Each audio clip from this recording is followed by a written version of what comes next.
ধানমন্ডি ৮ নম্বর মাঠ সহ বেদখল হয়ে যাওয়া মাঠ পুনরুদ্ধারে সরকার কাজ করছে বলে জানিয়েছেন আসিফ মাহমুদ সজীব ভূঁইয়া। শিশু কিশোরদের মানসিক বিকাশে গুরুত্ব দিয়ে সরকারের এমন পদক্ষেপ নেওয়ার কথা জানিয়েছেন যুব ও ক্রীড়া উপদেষ্টা। আর সর্বসাধারণের প্রবেশ বন্ধের পর মাঠটিকে ঘিরেই শোরগোল তৈরি হয়েছিল। চেষ্টা তদবির করা হলেও এই ঐতিহ্যবাহী মাঠ আর উন্মুক্ত করা যায়নি। সোসাইটির মাঠ দখল করে এ যেন চলছে কঠিন কর্মযজ্ঞ।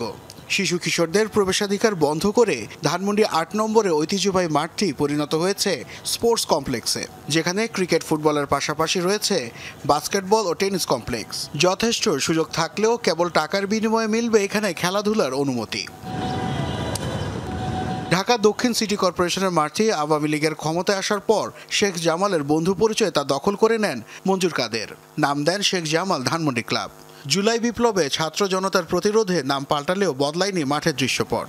পুরনোদের তত্ত্বাবধানে এই মাঠেই চলছে একাডেমিক কার্যক্রম। এই নিয়ে অন্তর্বর্তী সরকারের যুব ও ক্রীড়া উপদেষ্টা আসিফ মাহমুদ সজীব ভূঁইয়াকে করা হয় প্রশ্ন। কমপ্লেক্স নির্মাণের যে বিষয়গুলো আছে এগুলো বন্ধ করার পরিকল্পনা থাকবে কিনা?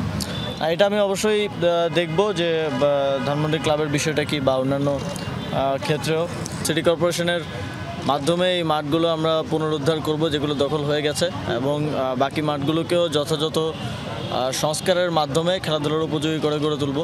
2014 সালে এই মাঠ উন্মুক্ত করতে সামনে থেকে নেতৃত্ব দিয়েছিলেন স্থপতি মোবাশ্বের হোসেন। পাশাপাশি আন্দোলনে নেমেছিল পরিবেশবাদী 15টি সংগঠন। 5 আগস্টের পর মাঠটি নিয়ে একাধিক বৈঠক ডাকা হয়।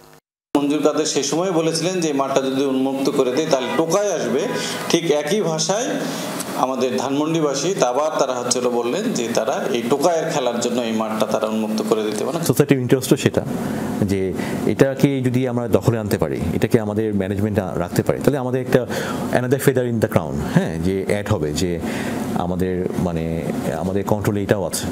ধানমন্ডির এই মাঠ উদ্ধারে সক্রিয় ছিলেন অন্তর্বর্তীকালীন সরকারের উপদেষ্টা সৈয়দা রিজওয়ানা হাসান। শিশু কিশোরদের জন্য মাঠ উন্মুক্তের পাশাপাশি নতুন করে দখলের কোনো সুযোগ না দেখার কথাই বলেছিলেন তিনি। এইখানে প্রবেশাধিকার সীমিত হবে বা টাকা দিয়ে প্রবেশ করতে হবে, বা এইখানে এলাকাবাসীর খেলাধুলার বাইরে অন্য কোনো টুর্নামেন্ট কেন্দ্রিক কাজকর্ম হবে, এটার কোনো সুযোগই নেই।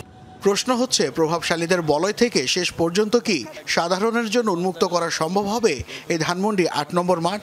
এটা আমি অবশ্যই দেখব যে ধানমন্ডি ক্লাবের বিষয়টা কি। নাসিফ শুভ, যমুনা স্পোর্টস, ঢাকা।